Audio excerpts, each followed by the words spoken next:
Police Academy made us laugh with clumsy cops and wild chaos, but behind the scenes, tragedy hit harder than any punchline. One star died suddenly during filming. Another spent decades in silence, broken by what fame couldn't fix. Today on Then and Now USA, we reveal the heartbreaking real lives behind the laughter, the pain, the loss, and the memories they left behind. Which story hit you the hardest? Drop a comment, hit that like button, and subscribe for more unforgettable Hollywood journeys. Bubba Smith played Moses Hightower, the towering soft-spoken officer who could lift cars but barely raised his voice. From the very first Police Academy film, he was the gentle giant everyone rooted for, a symbol of strength wrapped in kindness. But long before comedy made him a star, Charles Aaron Bubba Smith had already lived a different kind of fame. Born on February 28, 1945 in Texas, he was a football powerhouse, selected first overall in the 1967 NFL Draft. He helped lead the Baltimore Colts to victory in Super Bowl V. On the field, he was unstoppable. Off the field, he was humble, even shy. When Bubba made the leap into acting at age 39, audiences instantly connected with Hightower. He brought physical power to the screen, but also vulnerability. What most people didn't know was that he carried both in real life, too. Behind the scenes, the years of brutal hits from football had left a deeper damage than anyone realized. Chronic pain haunted him. To cope, he relied on painkillers, a dependence that quietly grew into something darker. Fame had its perks, but it also came with pressure. Bubba was always seen as the tough guy, yet privately he struggled with loneliness, lingering injuries, and a silent battle with depression. He never married. He lived alone in Los Angeles, far from the cheers of the stadium and the laughter of the movie set. On August 3, 2011, Bubba Smith was found at home, having passed away at 66. The cause, acute drug intoxication and heart failure. An autopsy later revealed he had CTE, a brain disease caused by repeated head trauma. His heart was found to weigh twice the normal amount, a tragic reminder that some heroes carry invisible wounds. Bubba Smith gave us strength, humor, and humanity, and when he left, he also left behind a quiet lesson that even giants can hurt in silence. Marian Ramsay played Officer Laverne Hooks, the tiny-voiced, big-hearted cop whose every line in Police Academy seemed to echo in fans' memories. When she squeaked, "Don't move, dirtbag," in a trembling voice while pointing a gun, it became one of the most unforgettable moments in the entire franchise. Hooks was shy but brave, soft but strong, and Marian gave her a soul. Born on May 10, 1947 in Philadelphia, Marian grew up in a neighborhood filled with church choirs, jazz bars, and the unspoken strength of black women who held communities together. She was one of 7 children in a working-class family, and her voice, both sweet and powerful, was noticed early in church performances. Before Police Academy, she made her mark on stage. She dazzled in Hello, Dolly, and worked with the likes of Bette Midler and Nell Carter. Broadway wasn't just a dream, it was home. But when Hollywood came calling at age 37, offering her the role of Hooks, it changed everything. The problem? It also stopped everything. Her high-pitched voice, so beloved by fans, became a typecasting trap. Casting directors couldn't hear past the Hooks voice. They didn't see the seasoned actress with perfect comedic timing and Broadway depth. They just saw the funny, squeaky cop. Despite her range, offers slowed. The success of Police Academy became both a blessing and a barrier. Off-screen, Marian lived quietly. After a painful divorce in her 30s, she never remarried. She had no children. Her Los Angeles apartment was modest, lined with playbills, framed fan letters, and stacks of vinyl records. She was known to neighbors as the kind lady with the soft voice, always polite, always smiling, but smiles can hide things. In her final years, her health declined quickly. She rarely spoke of it. When asked how she was doing, she'd often reply with a simple, "Oh, I'm fine, baby." Her close friend Nell Carter once said, "Marian was sunshine." But even the sun gets tired. On January 7, 2021, she passed away at the age of 73 after a brief illness. No big headlines, no public farewell, just silence. Her estimated net worth was around $500,000. But that number misses the point. What Marian really left behind was a lesson in grace, the grace to shine without bitterness, to give joy even when joy was hard to find, and to stay kind in an industry that often overlooks the quiet ones. Marian Ramsay made us laugh, but maybe her greatest gift was showing us that strength doesn't always shout, it whispers. George Gaines played Commandant Eric Lassard, the bumbling yet endlessly kind-hearted head of Police Academy, who made audiences laugh not just with his lines but with his lovable sincerity. From the first film to the seventh, Lassard was the calm in the chaos, the soul of the squad, and George played him with effortless warmth. But Gaines didn't just act lovable, he lived it. Born on May 16, 1917 in Helsinki, he belonged to a generation forged by hardship. Of Dutch and Russian descent, he lived through revolutions, war, and exile. He served in the Royal Netherlands Navy during World War II, fighting across Sicily, Anzio, and the Adriatic, real battles, not film sets. And when the war ended, he didn't seek rest. He sought reinvention. He came to America with a dream and a quiet confidence. While others were chasing youth, George was building a career one quiet role at a time. He didn't land Police Academy until age 67, but when he did, the world met Eric Lassard and fell in love. Off-screen, George was a man of gentle routines. He rose early, always made his own coffee, and liked feeding birds in his backyard. Neighbors recall him walking slowly down the street in Pasadena, always with a soft smile, never in a rush. He shared 5 decades of marriage with actress Ellen Ann McClary. Their love was steady and unshakable until it was tested by heartbreak. In 1989, their son Matthew, an Olympic-level kayaker, died in a car accident in India. The loss shattered George. Friends say he never talked about it publicly, but something in him grew quieter. The twinkle in his eyes remained, but now it came with a shadow. In his final years, his body slowed, his eyesight faded, his memory frayed. Yet he never lost his dignity. Even when he forgot names, he never forgot kindness. On February 15, 2016, George Gaines passed away peacefully at his daughter's home in North Bend, Washington. He was 98. His estate was valued at around $2 million. But what he truly left behind were millions of moments, on screen and in life, where he made people feel safe, seen, and softly amused. George Gaines wasn't just the commander of a fictional police academy. He was the kind of man we all wish led more stories and maybe more lives. David Graff played Sergeant Eugene Tackleberry, the gun-loving, rules-obsessed cop whose over-the-top loyalty and stone-faced sincerity made him one of Police Academy's most beloved characters. Whether he was firing an Uzi or proposing with a ring hidden in a holster, Tackleberry became a fan favorite across all 7 films. He was absurd, intense, and oddly endearing, and David played him like no one else could. But David Graff didn't live his life at Tackleberry volume. In fact, he was nothing like the character he made iconic. Born on April 16, 1950 in Zanesville, Ohio, David grew up in a modest home filled with books and laughter. He was a class clown, but also a thinker. From a young age, he gravitated toward the stage, and by the time he graduated from Otterbein University, it was clear he wasn't chasing fame, he was chasing the craft. When Police Academy came along at age 34, David was already a skilled stage actor, but the role of Tackleberry changed his life overnight. Suddenly, he was recognized everywhere, and just as suddenly, he was stuck. Typecast as the intense, gun-happy character, he struggled to land roles that reflected his range. Despite appearances in shows like Star Trek, The West Wing, Seinfeld, and Home Improvement, he could never fully outrun Tackleberry's shadow. Off-screen, David was soft-spoken and funny in a quiet way.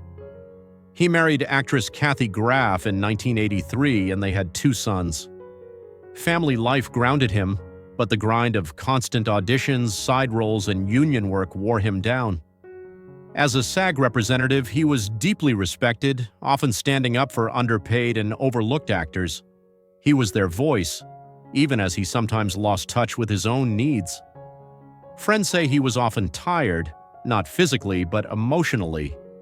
He carried the weight of unfulfilled potential, of being seen but never fully known. He wanted to do Shakespeare, he wanted to direct, but Hollywood didn't ask for that. On April 7, 2001, while attending a wedding in Phoenix, Arizona, David Graff collapsed and died of a heart attack just 9 days before his 51st birthday. His sudden passing shocked fans and devastated his family. He was laid to rest in Forest Rose Cemetery, back in Zanesville, where his dreams had once been born. At the time of his death, his estate was valued at around $500,000, but his real legacy can't be measured in dollars or screen time. David Graff gave us laughter that was loud, but lived a life that was quiet, kind, and full of integrity. And perhaps that's what made Tackleberry unforgettable, because behind the parody was a man who truly cared. Dar Robinson appeared in Police Academy as a thug in plaid, a blink-and-you-miss-it role. But off-screen, he was doing something far more dangerous, defying death for real. Born on March 26, 1947 in Los Angeles, Dar was raised among trampolines, crash mats, and a fascination with the impossible. His father owned a gymnastics school, and from childhood, Dar was already flying through the air while most kids were still learning to walk straight. At age 37, he made his cameo in Police Academy, but Hollywood insiders knew he wasn't just an extra. He was the guy you called when nobody else dared, a record breaker, a pioneer, a living legend. Dar Robinson held 19 world records and pulled off 21 first-ever stunts. He leapt from the 700-foot CN Tower, launched cars across canyons, and free-fell from helicopters over 300 feet up, all without breaking a single bone for 13 years. His precision was legendary, his courage unmatched. And yet, in the cruelest irony, the stunt that killed him wasn't supposed to be dangerous. On November 21, 1986, while filming Million Dollar Mystery, Dar had already completed the main stunt. The big moment was done. He stayed on set to help shoot a minor motorcycle chase, something basic, routine. But the unexpected happened. He lost control, missed a turn, and plummeted off a cliff. The medics had already left, thinking the dangerous part was over. He died instantly. He was only 39. Dar left behind 2 sons, including R Robertson, who tragically followed his father's footsteps into stunt work and also died young from heart failure. Friends say Dar always knew the risks. He lived with a quiet awareness of death, almost as if he'd made peace with it long ago. His estate was modest, around $300,000, but his legacy was anything but. Every time you see a stunt that takes your breath away, chances are Dar Robinson helped make it possible. Dar taught Hollywood how to fall from the sky and proved that even men who feel invincible can still fall too soon. George R. Robertson played Chief Henry J. Hurst, the stern-faced authority figure whose deadpan humor and reluctant compassion made him one of the most grounded characters. He wasn't the loudest or the flashiest, but when he spoke, people listened. Born on April 20, 1933 in Canada, George was already a seasoned character actor by the time Police Academy came calling. At age 51, he stepped into the role of Hurst, a gruff but oddly endearing chief who appeared in the first 6 films of the franchise from 1984 to 1989. His presence brought balance to the chaos, discipline to the disorder. But unlike many of his co-stars, George wasn't chasing fame. Even after appearing in critically acclaimed films like Airport, Norma Rae, and JFK, he kept his focus on the work itself, not the spotlight. He was a craftsman, not a celebrity, and in many ways that's how he preferred it. Behind the scenes, however, life was more complicated. George went through 2 marriages, both of which ended in separation. As the years passed, his ties to family loosened. In his later life, he lived alone in Toronto, a quiet man in a quiet house, gradually fading from public memory. Those who knew him said he never chased after Hollywood, but there were signs he missed being part of something bigger. The industry that once embraced him had moved on, and though his role as Chief Hearst remained a fan favorite, it couldn't fill the quiet ache of being slowly forgotten. On January 29, 2023, George R. Robertson passed away at the age of 89. There was no scandal, no dramatic farewell, just the quiet departure of a man who once stood tall on screen. His estate, estimated around $1 million, reflected a life lived modestly but meaningfully. George R. Robertson may not have made headlines, but he made his mark. His story is a reminder that some legacies don't roar, they whisper, and those whispers stay with us. Andrew Rubin played George Martin, the smooth-talking ladies' man with a sly grin and endless charm. He made mischief look effortless, and his playful energy lit up every scene he touched. Born on June 22, 1946, in New Bedford, Massachusetts, Andrew came from a scholarly Jewish family. After graduating from the American Academy of Dramatic Arts, he quickly rose as a promising new face on television. Early roles in shows like Shazam, The Jeffersons, and Hometown hinted at a bright future, and when he stepped into the role of George Martin at age 38, he seemed destined for stardom. But the breakout never came. Instead of opening new doors, George Martin became both his high point and his ceiling. Rubin's career quietly slipped into the shadows, scattered guest roles, brief appearances, familiar but forgettable faces. The spotlight moved on, and gradually, so did he. Behind that on-screen confidence was a lifelong battle few ever saw. Andrew struggled for decades with nicotine addiction, a slow, quiet killer that never made headlines, but ultimately claimed him. He was married once, but kept most of his private life hidden from view. In his final years, he all but disappeared from public life, choosing solitude over spectacle. On October 5, 2015, Andrew Rubin passed away from lung cancer at the age of 69.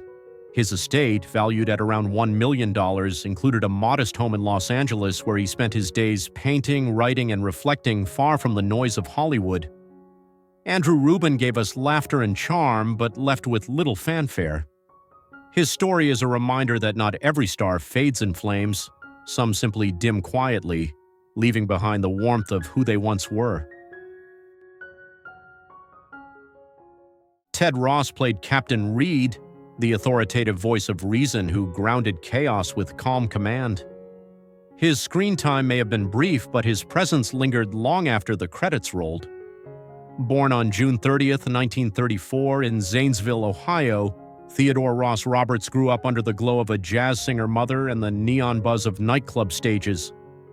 From an early age, he was drawn to performance, not just to be seen, but to be heard. After serving in the military, Ross hit the road, performing across America. That path eventually led him to Broadway, where he roared to life as the Lion in The Wiz, a performance that won him a Tony Award and carried over into the film adaptation alongside Michael Jackson and Diana Ross. With his booming voice, regal stage presence, and undeniable charisma, Ted Ross had all the makings of a star. But Hollywood, for all its promises, kept him on the sidelines. Despite his talent, Ross was often relegated to supporting roles, even when he stood shoulder to shoulder with giants like Richard Pryor and James Earl Jones. Offstage, his life echoed that same imbalance. A failed marriage left him emotionally guarded, and while his parties in Los Angeles were legendary, friends quietly admitted the laughter often masked a man deeply unsatisfied. Ross craved more than applause, he craved acknowledgement. In 1997, he returned to his roots in Dayton, Ohio, and opened a jazz club called Your Place. It was intimate, soulful, and his. He performed occasionally, basking in the smaller spotlight of genuine connection. A year later, he suffered a stroke and never fully recovered. Ted Ross passed away on September 3, 2002, at the age of 68. His estate, valued at around $1 million, included a modest Dayton home, a far cry from the glitz of Broadway or Hollywood.